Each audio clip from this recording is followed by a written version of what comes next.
OK。配信をする。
こっちの方どうだ？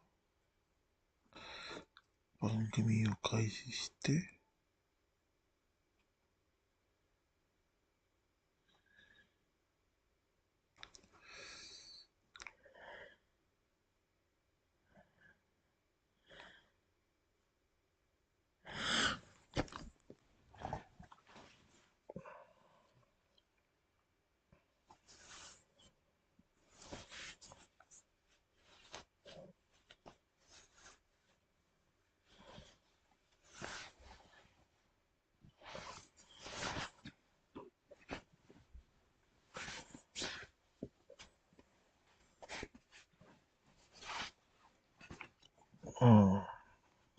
来ない。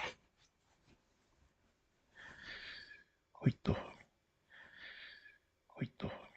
じゃない。じゃあやりましょう。じゃない。じゃあやりましょう。じゃない。じゃあやりましょう。じゃない。じゃあやりましょう。じゃない。じゃあやりましょう。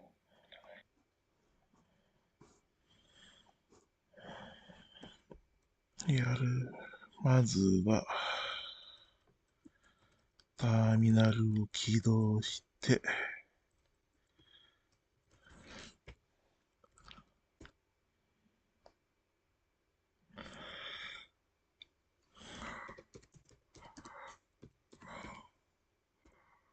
OK、Java のままだね。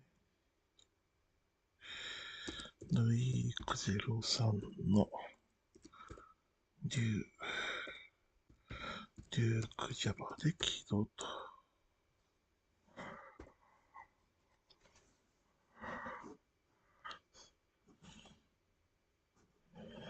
はて、テスター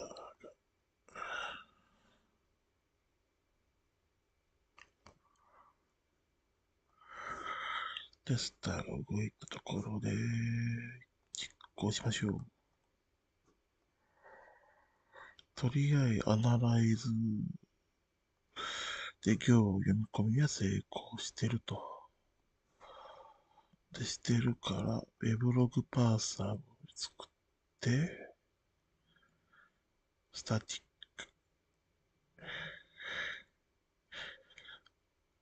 クでやってるってこと、そのまんま、パースエントリーをやればいいだけか。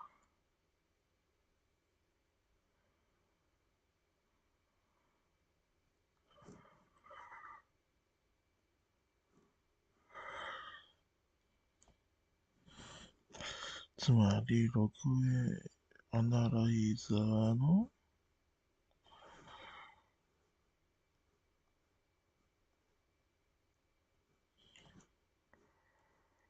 どうも、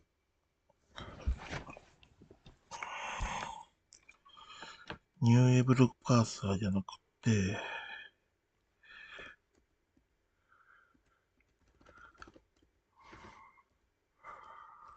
これ LINE にログエントリー L イコールパースエントリー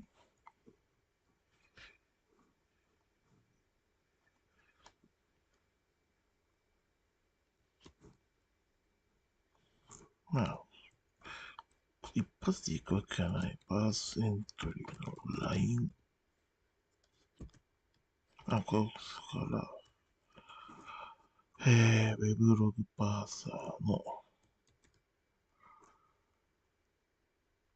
ウェブログパーサー、コロン。これでいいのかな。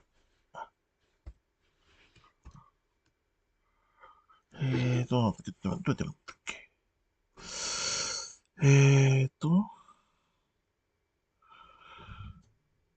エクササイリーディングログファイルス。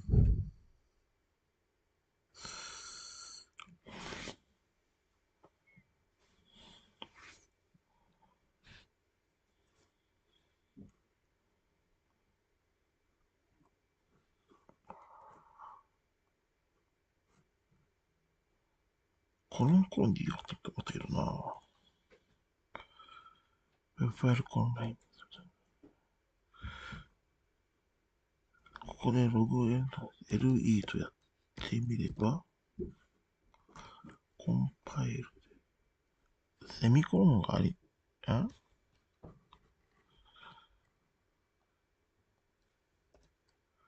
セミコロン。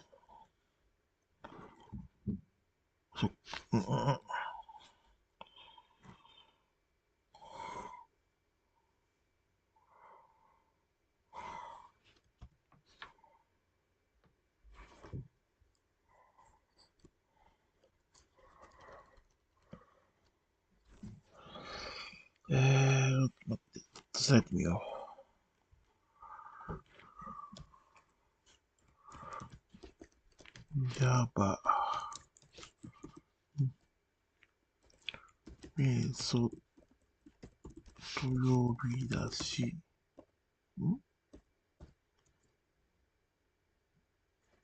スタティック。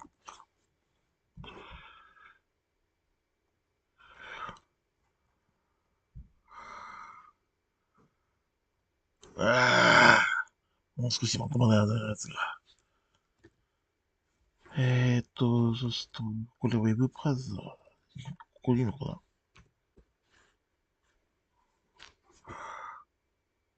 OK。さて。これで、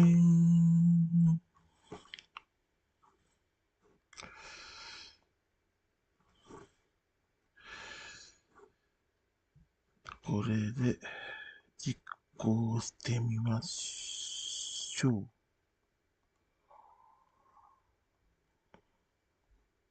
ウェブログパーサーはこうか。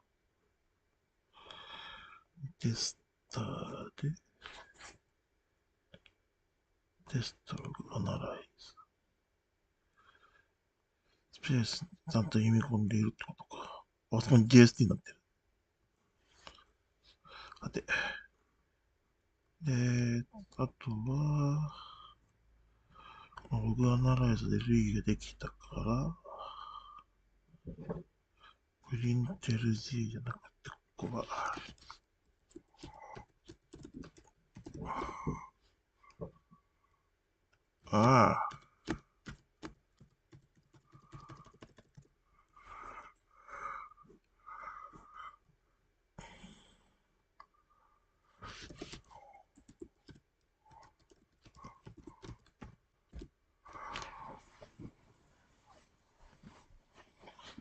で、コンパイル。いや、プリントオールが入ってるんだから、テスターの方のプリントオールを入れましょう。コンパイル OK。こっちもコンパイル OK。で、テスターが、テストログアナライズで、ここかな、消して、よいしょ。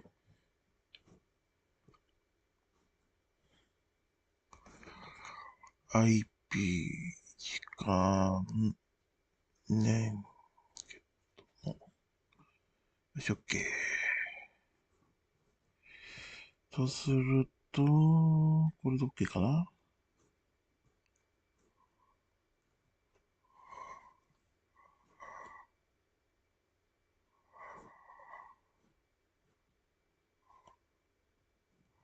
これで、プリントオールでやった。OK ですね。じゃあ、そのまま終了と。テスト。課題は Which of the following in the correct code the constructor ログがならないコンストラクターで正しいものはどれか。ログエントリーのアレイリストを作ればいいんだから、ここは必要なし。ログエントリー、ファイルネームも必要なし。これですね。Which one of the following is the best answer for the line in the method read file that will use weblog parser to pass the line from the file? これだった。違う。ログエントリーに入れる。直接やってもいいんだけど、こうだね。Suppose the new integer variable named location will be added as the private variable to the log entry class. This variable should be initialized as 0 just once when the object created. Where is the best location in the class to initialize this variable?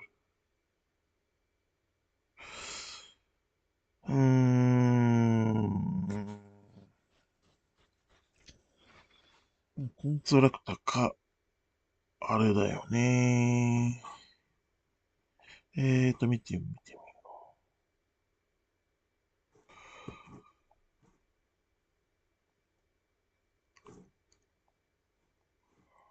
う。ログエントリーにつけるとしたら、やっぱりここだよな。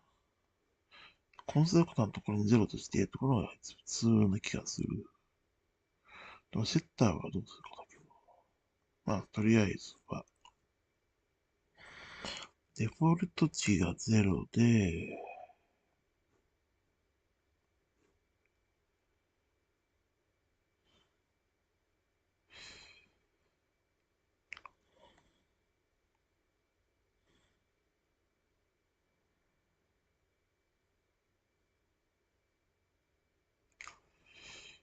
ケース、リードファイルメソッド。違う。コンストラクター。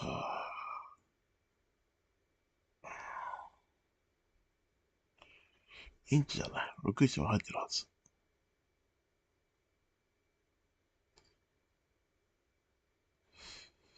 プライベートイントラ61入ってるはずだから、これでやった方がいいっていうことで、送信と。これ全問正解。さあ次行きましょう。Welcome back. You have already written code to read a web server log file, parsing each line into a log entry object and creating an array list of them. Now it is time for you to write some code to analyze the data you have read. The first problem you're going to solve is finding out how many different people visited a website. You don't want to just look at how many elements there are in your array list, since some people may have visited your website multiple times. So you need some way to distinguish requests from different places. You can use the IP addresses recorded in the log file to tell where the requests came from.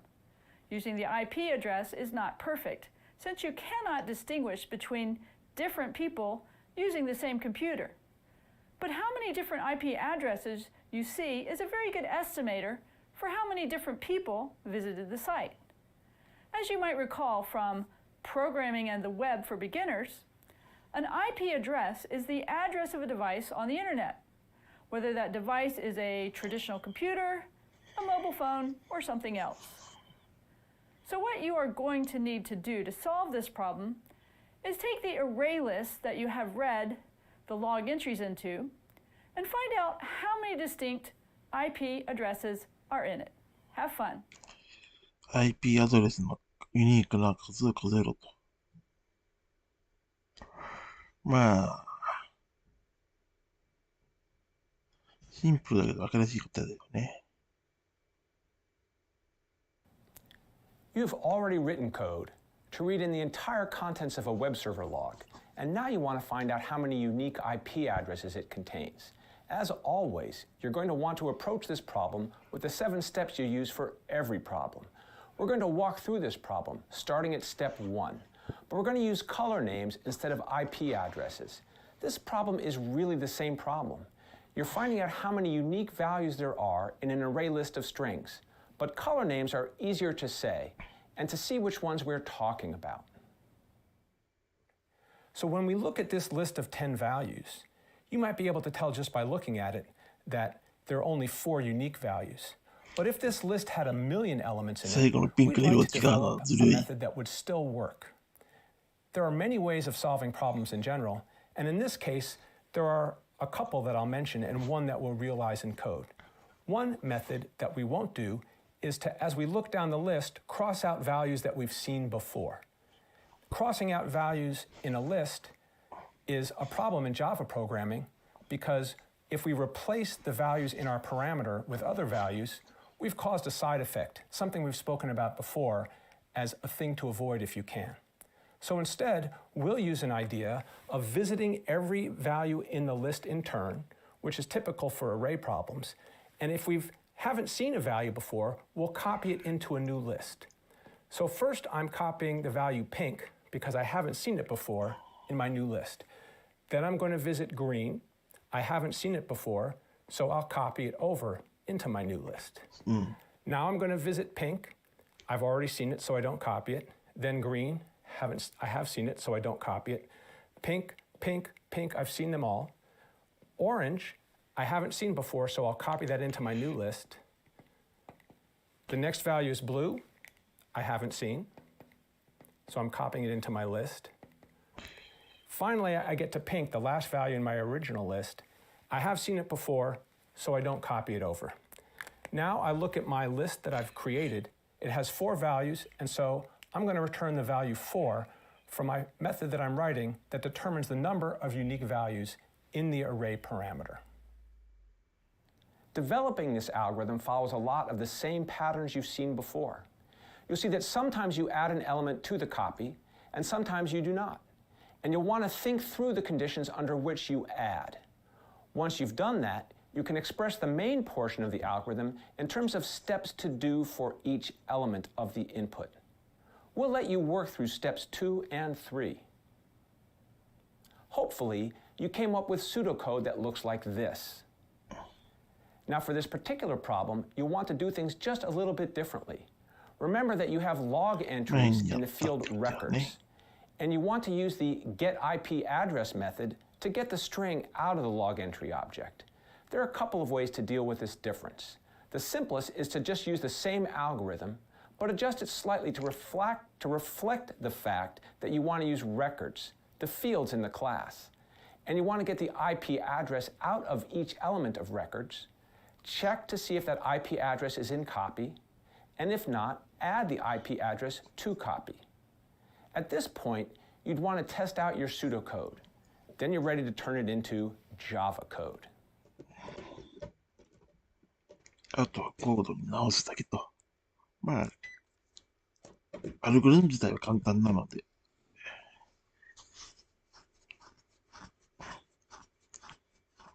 見れば大丈夫です。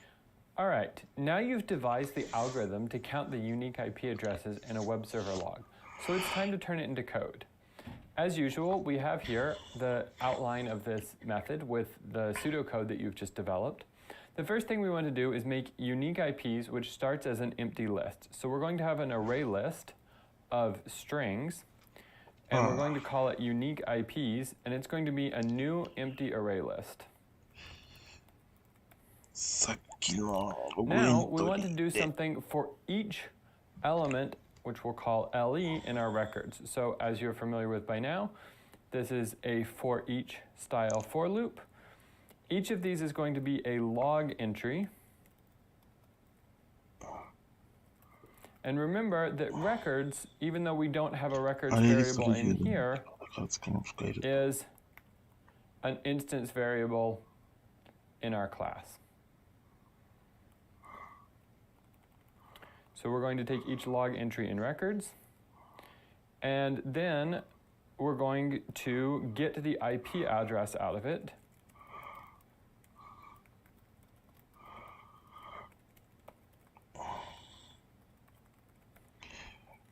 And then we want to know if IP address is or is not in unique IPs. So we're going to say if unique IPs dot contains IP address, but we want not that. That is the opposite, so we're going to put a not in front. Then we want to add IP address to unique IPs. Unique IPs dot add IP address. Close that. Close that. And then at the end here, it says we want to return unique IPs.size. Now my braces have ended up in slightly weird places. That's probably just because I have some braces in my comments. So I'm going to delete those and then try to make sure my code lines up nicely. やっぱインターネットはそれ用よね。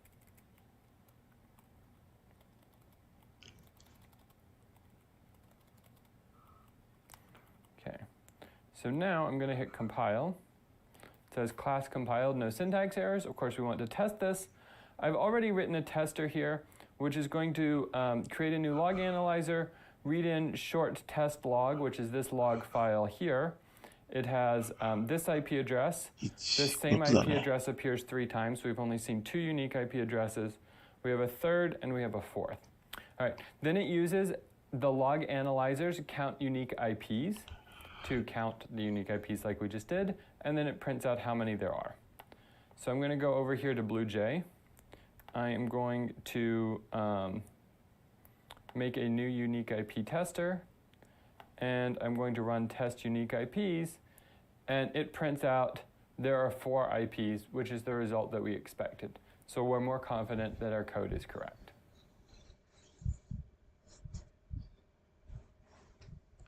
クオリティとさ、出るじゃない、書くことか。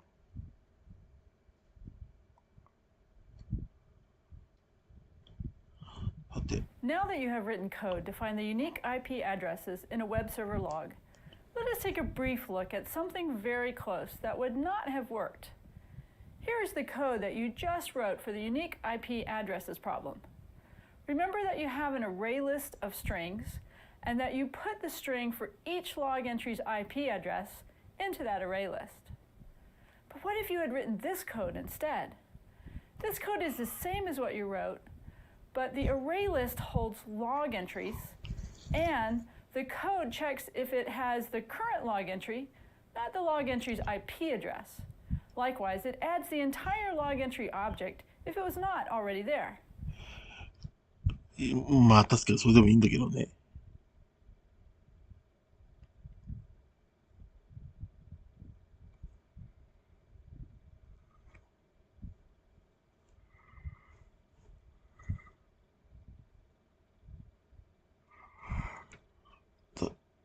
Unique IPs at I.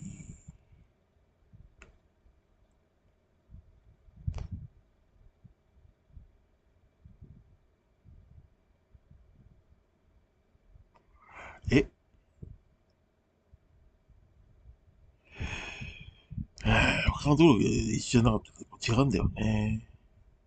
If you were to run this code, it would give you the wrong answer. In fact, it would tell you how many total log entries there are, not how many unique IP addresses there are in the log file. Why is that? To understand this problem, think for a moment about how contains would work. In particular, how does contains know if 2 objects are the same or different? Contains is going to check if they are equal. What exactly do we mean by equal? Java has 2 different notions of equality. To illustrate this, consider the situation in which you have 3 string variables, A, B, and C, which refer to 2 different string objects. A and B refer to the exact same string object, so they are clearly equal. A and C, however, refer to different string objects with the same logical contents. On the one hand, you could say they are equal because they talk about strings that mean the same thing. On the other, you could say they are not because they are talking about different objects. These are the two different notions of equality that exist in Java. The notion of equality, meaning the exact same object, is what you get when you write equals equals. If you write A equals B, then Java checks if A and B refer to the exact same object. Since they do, this expression evaluates to true. However, if you write A equals C, then Java again checks if A and C refer to the exact same object. But because they do not, this expression evaluates to false. The other notion of equality, do they mean the same thing, is done with the dot equals method. If you wrote A dot equals C, then Java would call the dot equals method in the string class, which checks if the two strings have the same sequence of characters. Because these two strings have the same sequence of characters, A dot equals C would evaluate to true. So how does Java know whether two objects have the same logical meaning? Each class defines dot equals to specify what it means for objects of that type to be the same. If you do not write one explicitly, the default behavior will be to have the dot equals method check if the two objects are equals equals to each other. That is, if they are the exact same object. So now that you know about equals equals and dot equals, should you write a dot equals method for log entry? Well, the first thing you should do is think about when two log entries are logically the same. What about if they have the same IP address? While that would fix the broken code for this particular problem, it's not a good approach in general. It does not actually match with the notion of two log entries meaning the same thing. Two different requests are not the same, even if they came from the same computer. So what if you checked more information? What if you checked for the same IP address and the same request string? Even this would not really mean the two log entries are the same, as the same computer could ask for the same page many times. For log entries, it makes sense to just say that they are logically the same only if they are in fact the exact same object. Because the behavior you want is the default for dot equals, you do not need to explicitly write it. Since you do not need to write a dot equals method for this class, we're not going to delve into how to do it yet. Fully understanding what goes into a dot equals method requires a little bit of knowledge that you will not get until the Principles of Software Design course. However, now that you understand the ideas of equality and that the contains method checks if two objects are the same, you can understand why this code did not work, and why this code, where you use the IP addresses, did work. Thanks.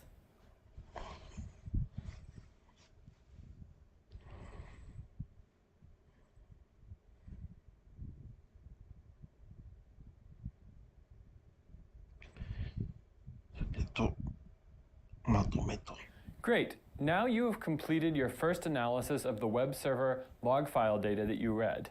You wrote code to figure out how many unique IP addresses there were, which gives you a good idea of how many people visited your site. Doing this gave you some great practice with array lists, which are useful for solving a wide variety of problems. And you also learned about Java's two different notions of equality. Equals equals, which tests if its operands refer to exactly the same object, and the dot equals method, which checks if two objects have the same logical meaning. Each class can define this method however it needs to so that it can provide the appropriate definition of having the same logical meaning. さて、エクササイズ。7つでいいかな。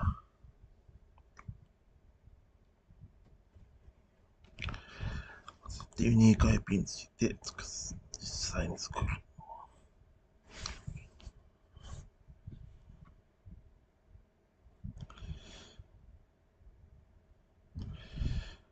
はい。まずは残金の作ったクラス in this assignment この教材では You will continue to build to the log entry and log analyzer classes 前回作ったログクラスに which round about different class です。さっきの講義で習ったことをやって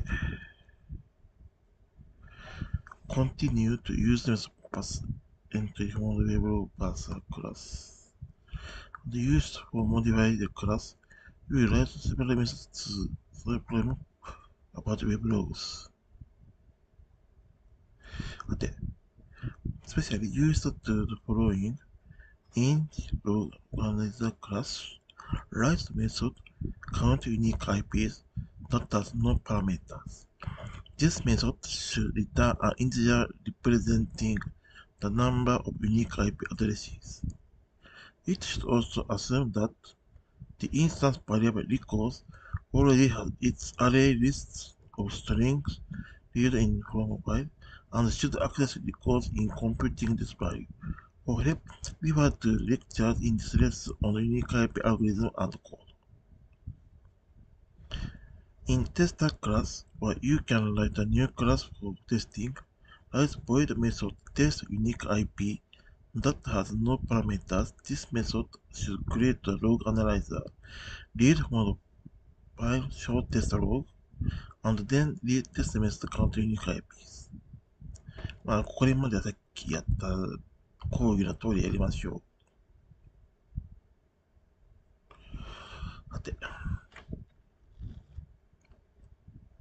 じゃあやりましょう。テスターの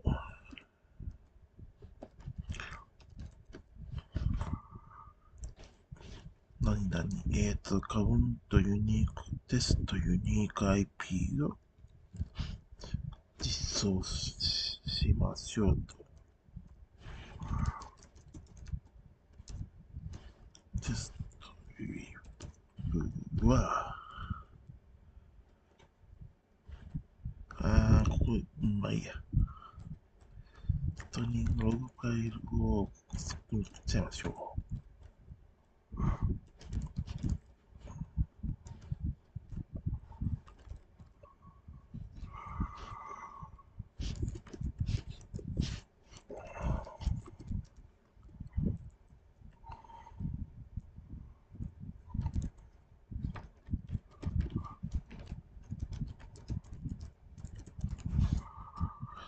そうすると、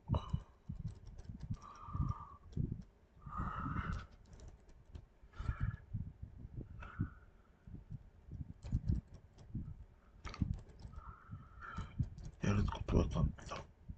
リードファイルでログを読み込んでアクセスできるようになるから、インテジャー IP なイコール LA でカウントユニIPs となる。テストカウントユニIPs と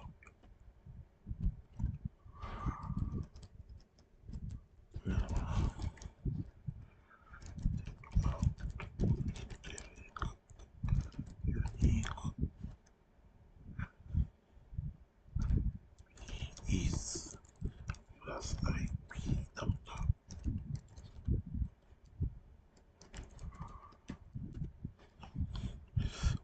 当然エラーは出るよね。リードファイルプリント。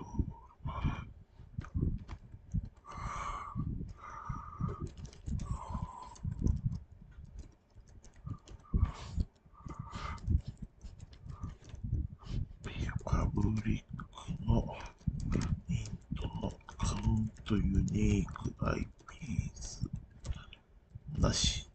インテがとりあえずリターン0と。コンパイル。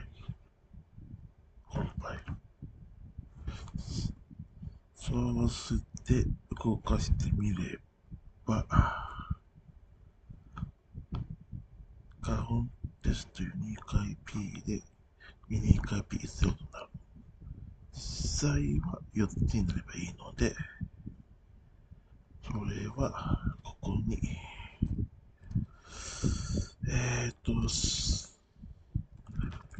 アレリストのストリングのユニーク IPs イコールアレリストストリング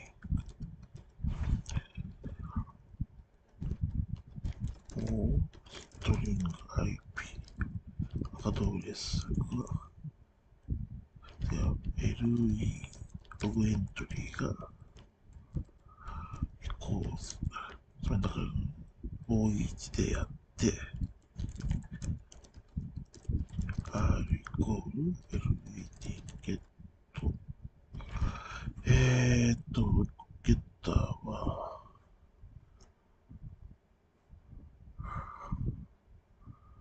ゲット IP アドレス。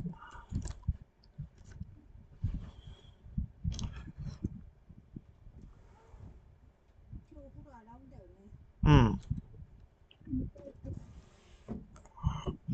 IP アドレス。で、if、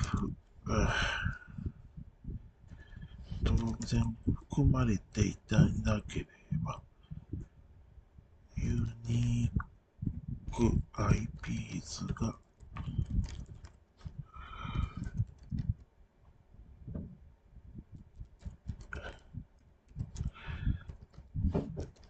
ユニーク IPs に IP アドレスを登録と。で、も登録すれば、なってるはずだから、はい。S のサイズを見れば、OK と。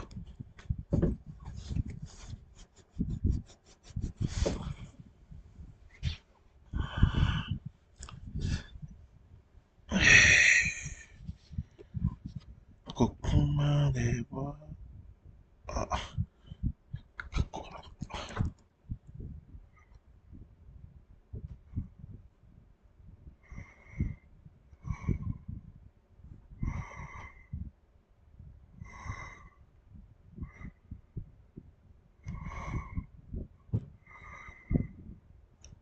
ストリングじゃない、ここが違う。ログエントリーだ。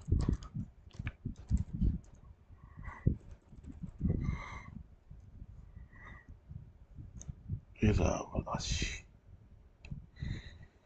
で、コンパイルして、そうなるよと。4となって問題なわけです。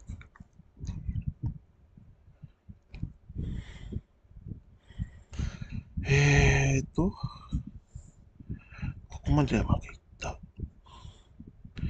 In the log analyzer class, write the point method to print all higher than none that has one integer parameter. Now, this method should examine all the web log entries in code and print those log entries that have a status code greater than none.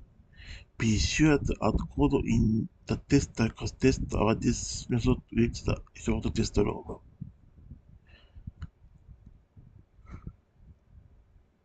グレート、404とか見つけたいとかってやつか。さて、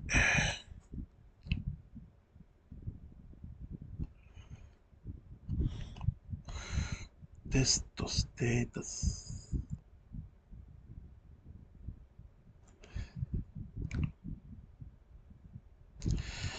さて、まあ、パターンは一緒。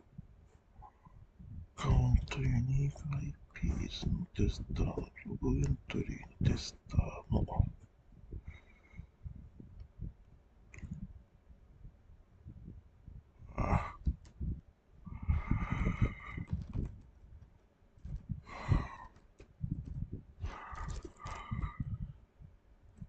テストステータスプリントでいいかな。テストプリントステータステストプリントチェックステータス。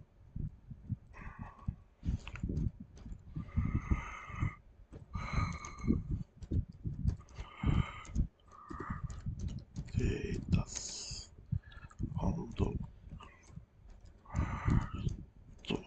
ハイヤーダンとテスト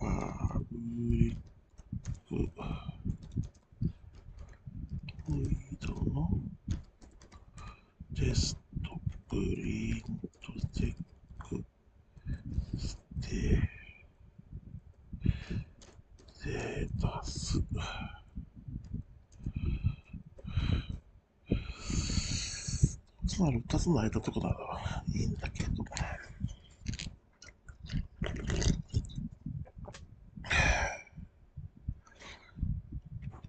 やってることは一緒だね。ここまでは一緒。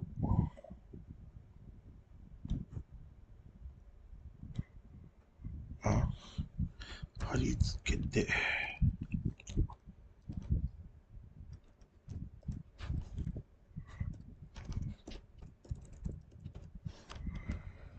テスト、プリント、ウィッツチェック、ステータスと。で、やるのが、プリントオールハイヤー。ナムってのが好きじゃない。とはいえ、やってることはそれなんだから。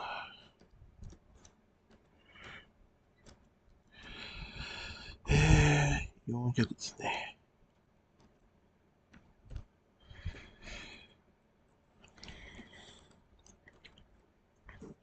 で、エラーを出る。シンボルはでもないから見つけないと。だから300と200しかないから、ここ300じゃないと問題が出る。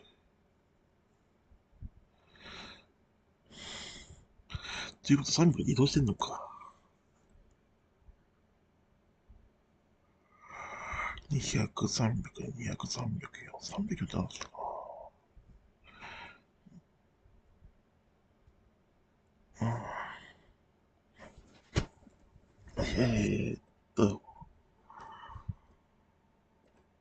スラッシュかける。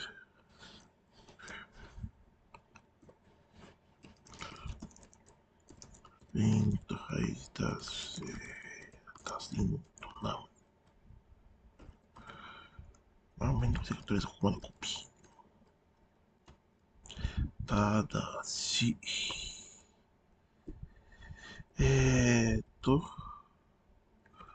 ステータス、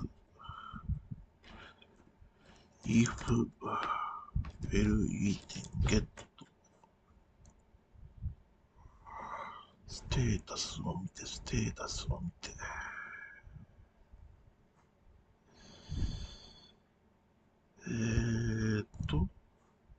ログエントリーの get ステータスコー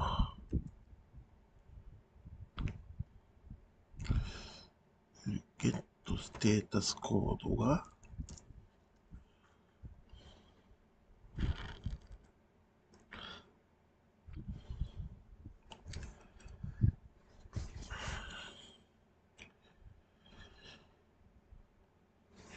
グレーターなんだから、グレーターだ時に、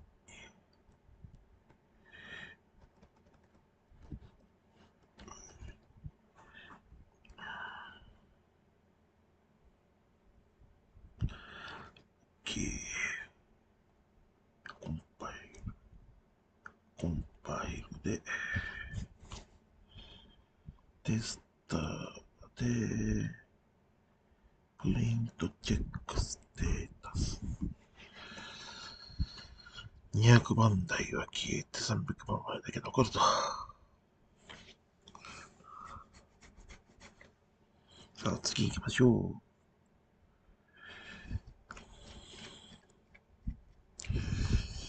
ユニーク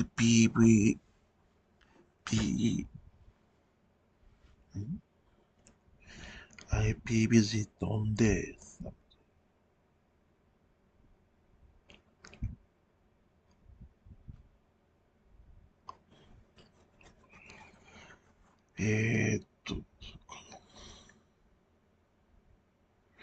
セプトさんってここになる、ウェルカムになるのね。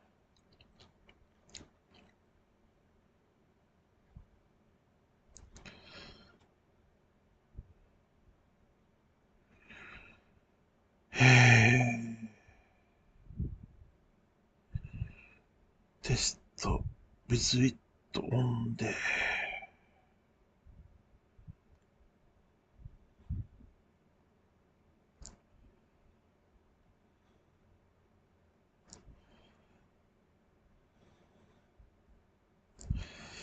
つまり、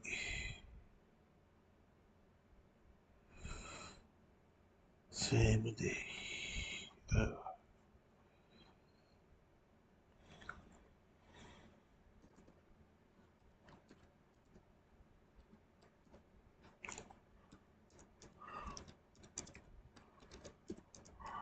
テスト。with it on で、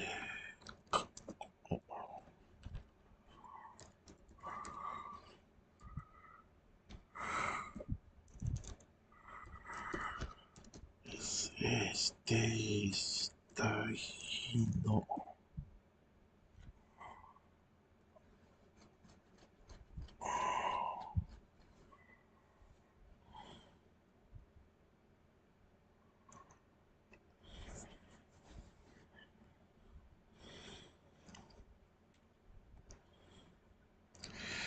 アクセスする。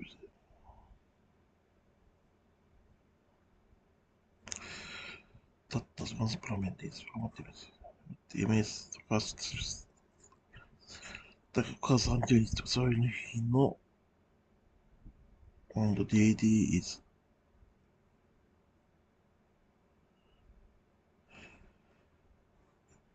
into digit. Thus, the web logic equals return an array list of strings in a place.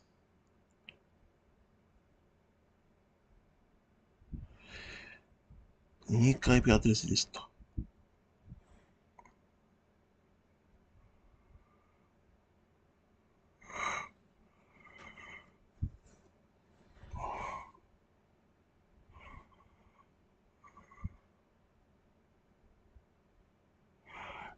と思って、つまり、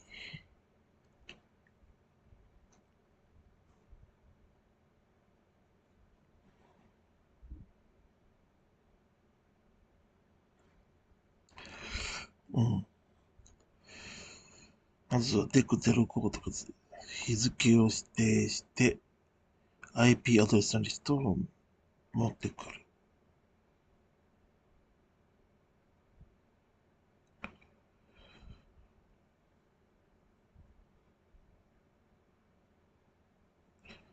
という関数をメソッドを作るわけね。で、そのメソッドを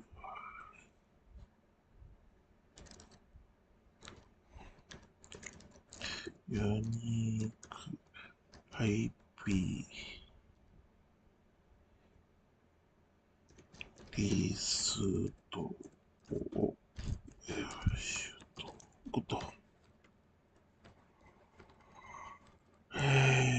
そうすると、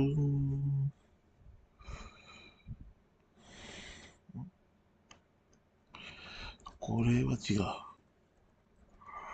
これはテストだろうな。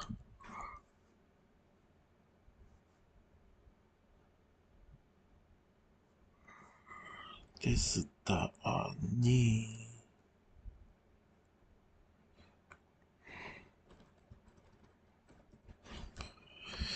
こういう、そうすると、こ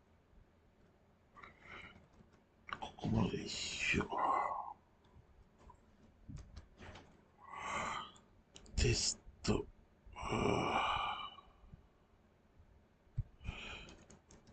ユニーク IP アドレス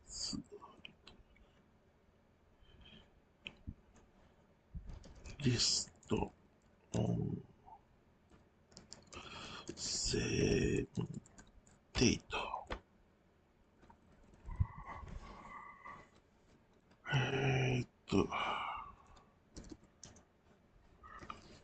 ニューアレイリストストーリー IP でいいや。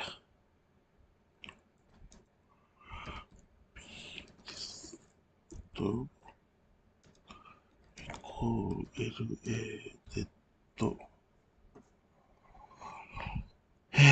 ユニーク IP ビズイットオンデイ。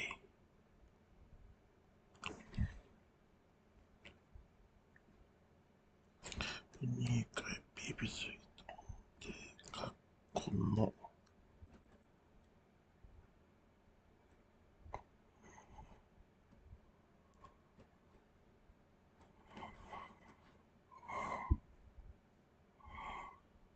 セップ14、セップ32や。9月30日。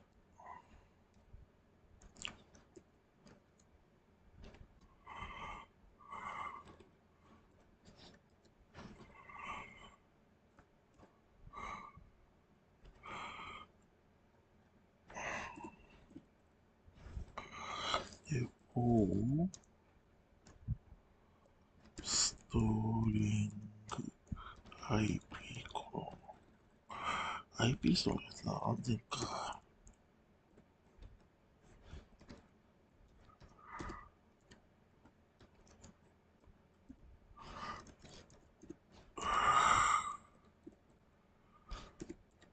これで3つ表示されれば大丈夫なはずと。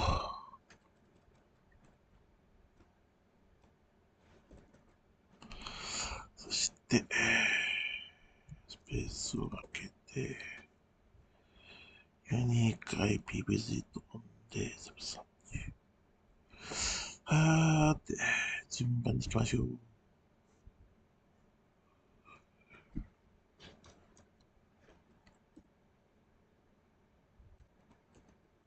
コンテンツがデートかストリームとか。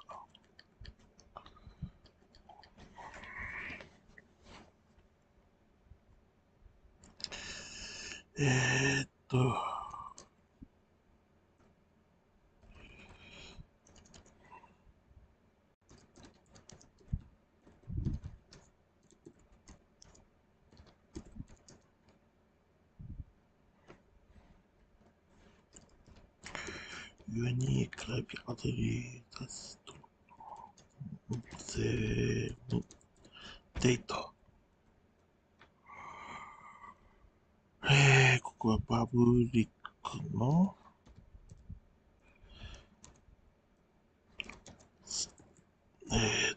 アレリスト。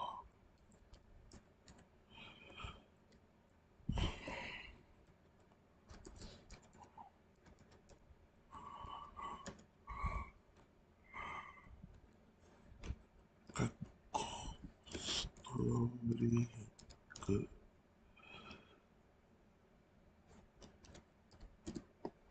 なんか書いてあるか。メッセージというか、ネームサムデーね。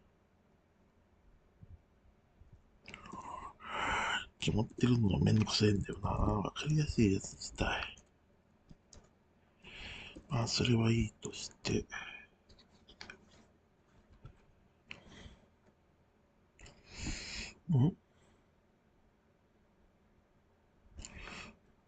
リックが出てるかな。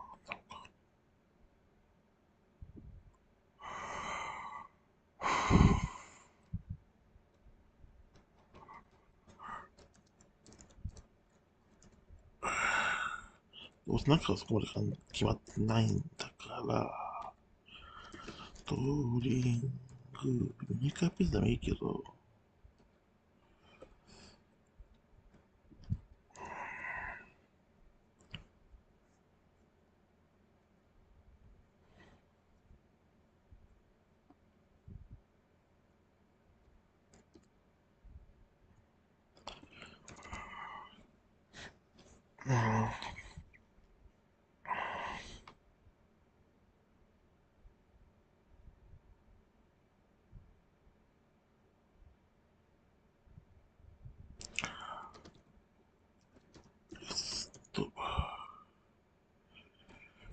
こうい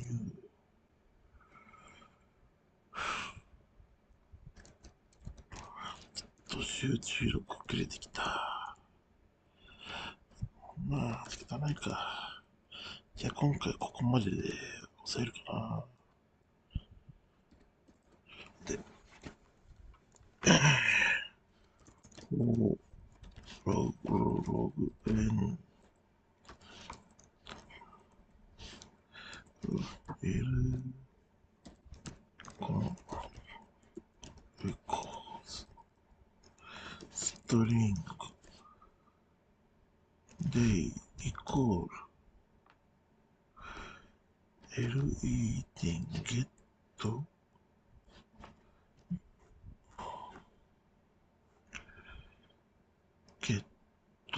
アクセスタイム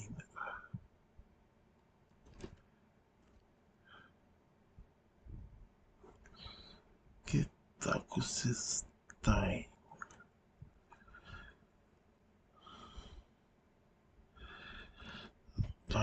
ムのトゥーストリング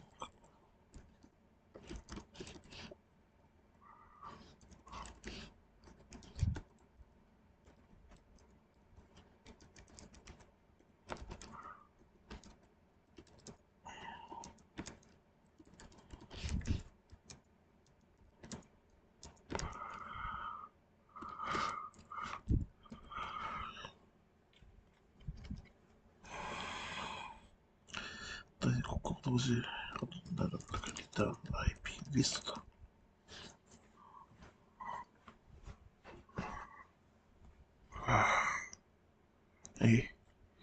どこでやられた。またここ受けてる。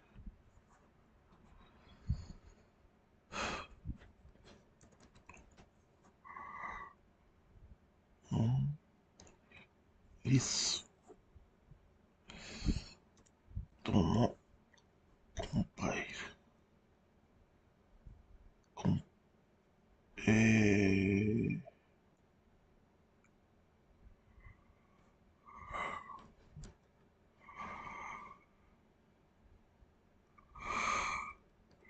U はこれ邪魔なんだな。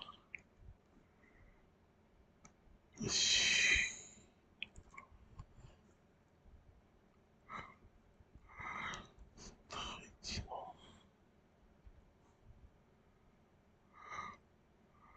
入ってるっていうふうに、こうなってればいいのか。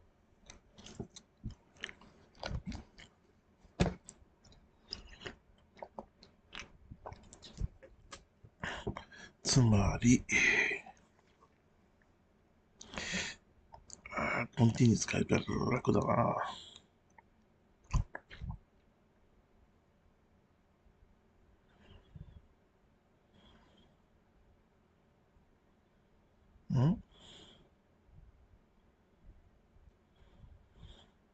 そこでさ、いいのか。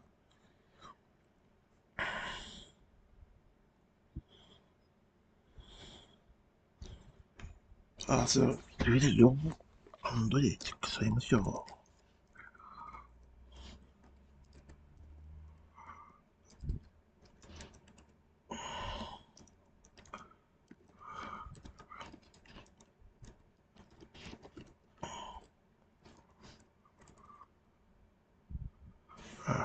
P 内ここにね。で、この場合、ここの消えて、if、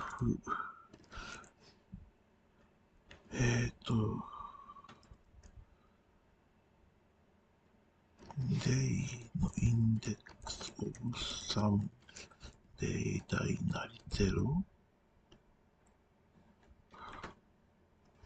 かつダッシュの IP リストレインズ IP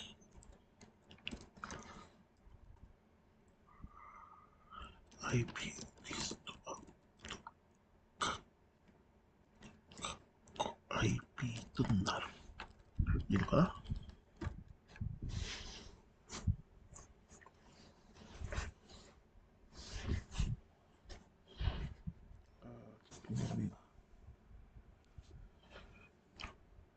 こりあえずこのタイル。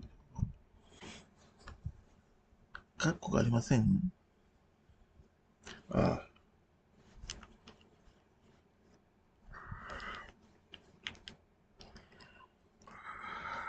まあ、もう一個カッコをつけて。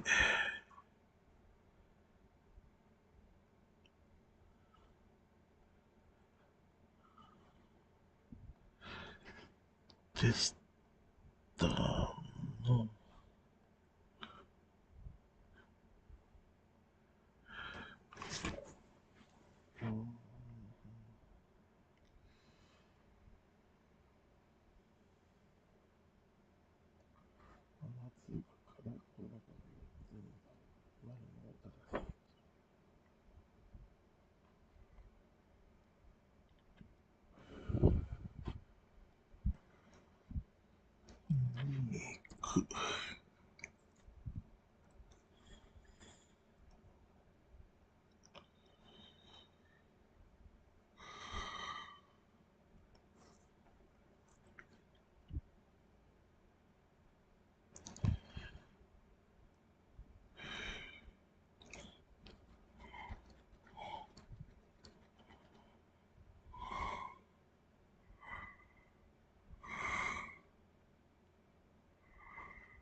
カウントユニーク IP インデント。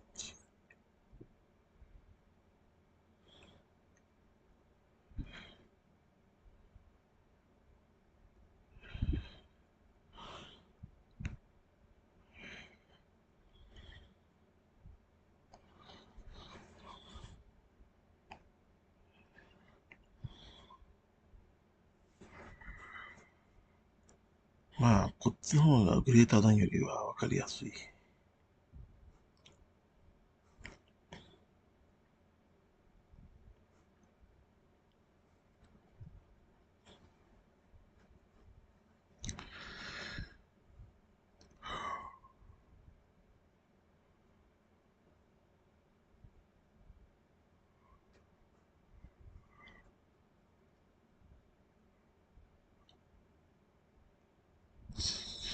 ああ、タイミングが良くない。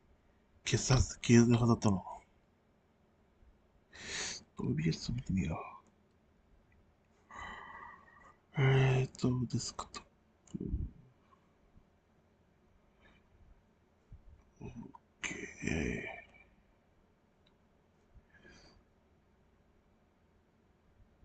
設定だね。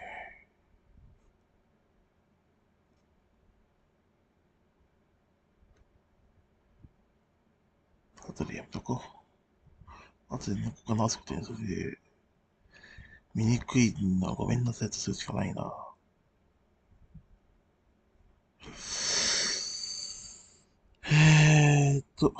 とりあえず、今回ストップかな、これで。一回。